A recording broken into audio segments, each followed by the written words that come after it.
All right, what's going on? It's Bobby Skinner, John Boy Media Football, doing a draft film breakdown on Wisconsin center Joe Tippmann, who's 6'6", 313 pounds. There's some things to like about Tippmann. We're going to go through that.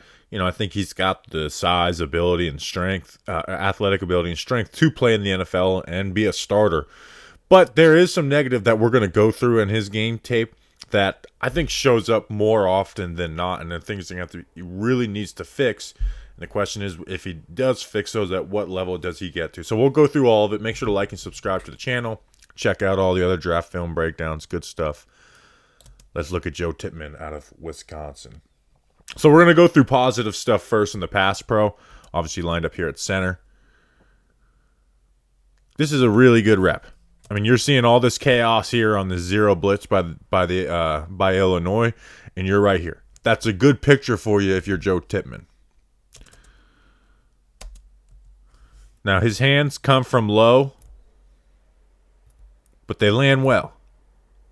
They land well. They're inside the defensive tackle's chest, and he's got a good base, good feet. See how the feet are walking back. Good stuff. So that's what he's capable of. That's a really nice rep. Just watch it in full speed right there. Next play here versus Illinois again. Like once he gets hands on guys, he's pretty solid. We're keeping that head-to-head relationship. His hands are inside. And he's got good, decent enough feet to stay with that block. Here versus Ohio State. Now, I don't like how the hands are coming. See how the hands are coming from low and wide, and they're on the outside? But he's able to reposition, get them inside, and he controls the block. Like, he's got a strong base to control the block. Here again versus Ohio State. Just finishes them. Like, you see the strength show up. Like, we're sliding.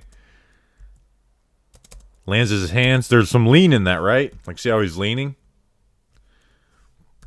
But when he is able to land his hands, he's able to finish that block and put 51 on his ass. And you're going to see good fight, even when it doesn't start well sometimes. But what you don't want is your hands out there like that, clamping. Because guess what? That allows the defensive lineman into your chest, which is allow them to be able to steer you, control the block, get leverage. And you can see he's giving up ground. He's in his quarterback flap because of that. And I'm telling you, like, he's got, like, the footwork is good here, right? He's not crossing up feet. They're not getting skinny. But he's getting popped in the chest and getting driven back by, a defense tackle is not the biggest guy in the world. And you're going to see that. Like here versus Illinois. Like, you see too many of the reps like this. See how we got our head leaning, our hands are wide, and he's able to just get in your chest and work leverage.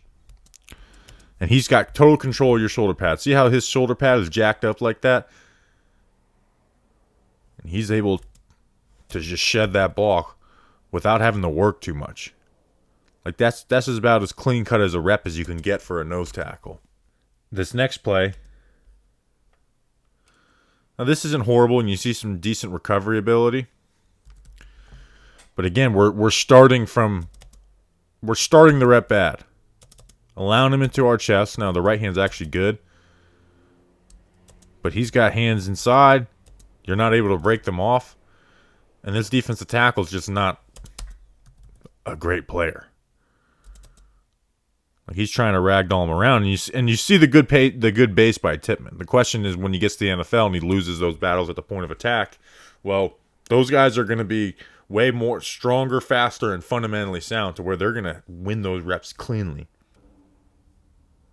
And then this is, here, going to get ripped.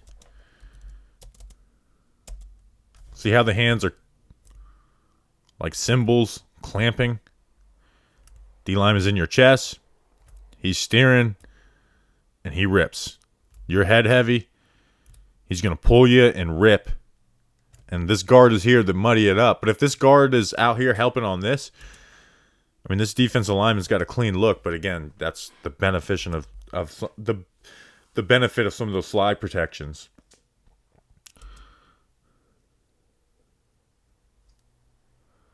But here you see when he does land his punch, right? Lands his punch inside. Coming from low, but lands it inside.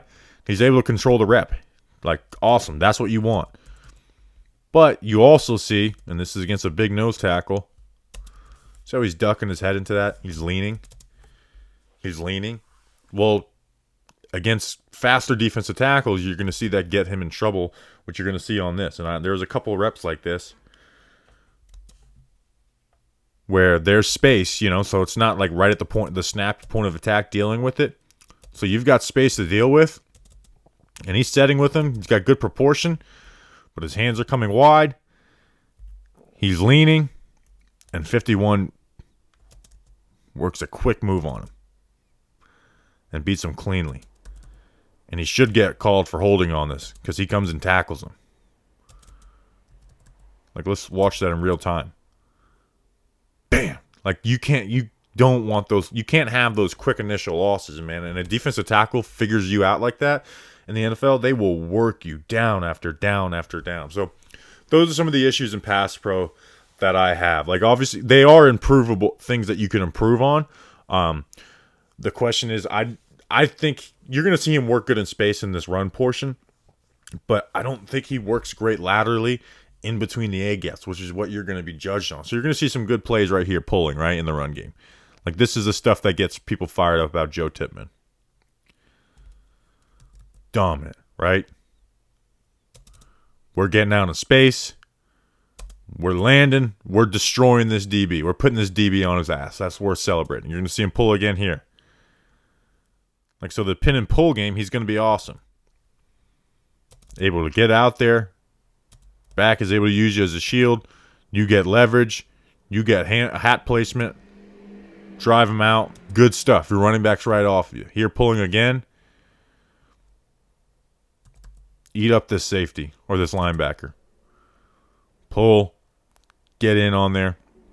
Good stuff. So you see that. So, like, if you're running a lot of pin and pull action, that stuff's going to be really good for Joe Tippmann, and it'll lead to some big plays. But to me, again, it's about what you're doing in the A-gaps as a center. And I see way too much, just like in the pass pro, hands coming low, they're hooking instead of punching, and guys are able to control this rep. Like, this defensive line is able to just wrestle him. You see that just, to me, way too consistently with when he's lined up head in the A-gap. And then, like, here, this isn't a bad rep. Like, this is a solid rep. But again, you're allowing him in his chest. Like, attack at him. Get those hands. Because you see, watch his pad level. Watch his pad level rise. His helmet is taller than every single person on this offensive line. It's taller than everybody. It's taller than everybody on the defensive line. And you just see that way too often with defensive linemen able to get in his chest. And then I think he works angles really well, but he also leans. So we're going to see here versus Ohio State.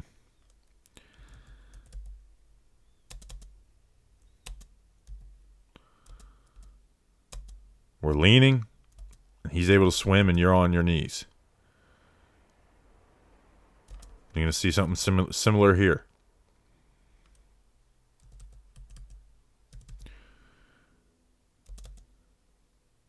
See how far ahead of his knees he is? His shoulders are ahead of his knees. Punch. Instead of he's leading with his shoulders instead of leading with his hands, like trying to punch here. And that's leaving him head heavy and giving him the ability to get swam and beat. So, I think Tippmann I think he's going to be like an average player in the NFL. I think that's what he's going to be. So the question is, well, where do you value that in the center spot? Like, are you willing to take him in the second round, Or are you a team that's like, no, I want to swing a little higher, and I'll look at a guy like Tippmann in the later third, or even falling back as far as the fourth. So it'll be interesting to see how the NFL values him. I think he's going to go in the second round, but he's not my favorite player. I think, again, he's got a ceiling of being average. Now, he has things to work on, so hope he puts egg on my face, but I'm not the biggest fan in the world of Tippmann. So hope you guys enjoyed this. I'll have other videos out here soon. There's a playlist. Check out the ones that are out. I'm going to go center heavy the next couple weeks. I'm going to start spamming them. So appreciate you guys. Like, subscribe, all that good stuff. See you on the next one.